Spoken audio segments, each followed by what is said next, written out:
Hi hello नमस्कार, मी स्नेहा तुमचं सगळ्यांचं आणखी एका नवीन व्हिडिओमध्ये खूप मनापासून स्वागत करते।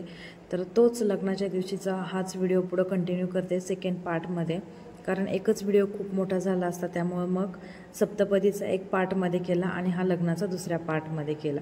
सप्तपदी झाल्यानंतर भैयाचं आवरून दिलं, तो नवरदेव परण्याची मिरवणूक तिकडे गेला। त्यानंतर मी माझं आवरलं। लग्नासाठी मी हा घागरा घातला होता। आम्ही सगळ्या बहिणींनी लग्नामध्ये घागरे घातले होते आणि हा माझ्या लग्नातलाच घागरा आहे। ज्वेलरी वगैरे साडीवरची चेंज केली आणि हे पटकन आवरलं, बाकी हेअरस्टाईल वगैरे काहीच चेंज नाही केलं, थोडंसं टचअप केला। आणि मला इथून कार्यालयामध्ये जायचं होतं, अजून राजचा ड्रेस चेंज करायचा होता आणि मला कार्यालयामध्ये जाऊपर्यंत नवरदेव परण्याची मिरवणूक पार कार्यालयाच्या गेटपर्यंत आली, त्यामुळे मला तिकडचं पण काही शूट करायला जमलं नाही।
आणि इथं हा रुखवत मांडलेला होता सगळा।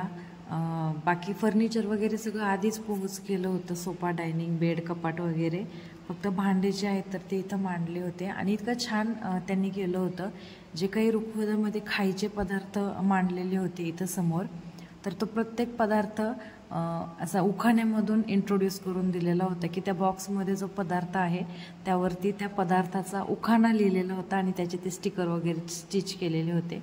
आणि इथं भांडे वगैरे जे तर ते सगळे लावले होते।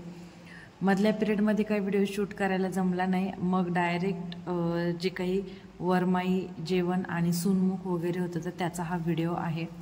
आणि लग्न लागल्यानंतर जेवण वगैरे केलं, राजला त्यांना खायला घातलं, आम्ही जेवण केलं आणि सगळे पाहुणे रावळे आलेले होते, खूप दिवसानंतर गाठीभेटी झाल्या होत्या. सो त्यांच्यासोबत गप्पा वगैरे मारण्यामध्ये वेळ गेला, त्यामुळे मध्ये काही व्हिडिओ शूट केला नाही. तर आता हा डायरेक्ट जो काही वर्मा यांचा मानपान असतो आणि यानंतरनं सुनमुखाचा व्हिडिओ आहे पुढे, तर तो डायरेक्ट आता या वेळेला कंटिन्यू केला.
किती वेळ लागेल? झाला आता 550 झाले. 550 ठेवली का? जरा मोठी कॅरी बॅग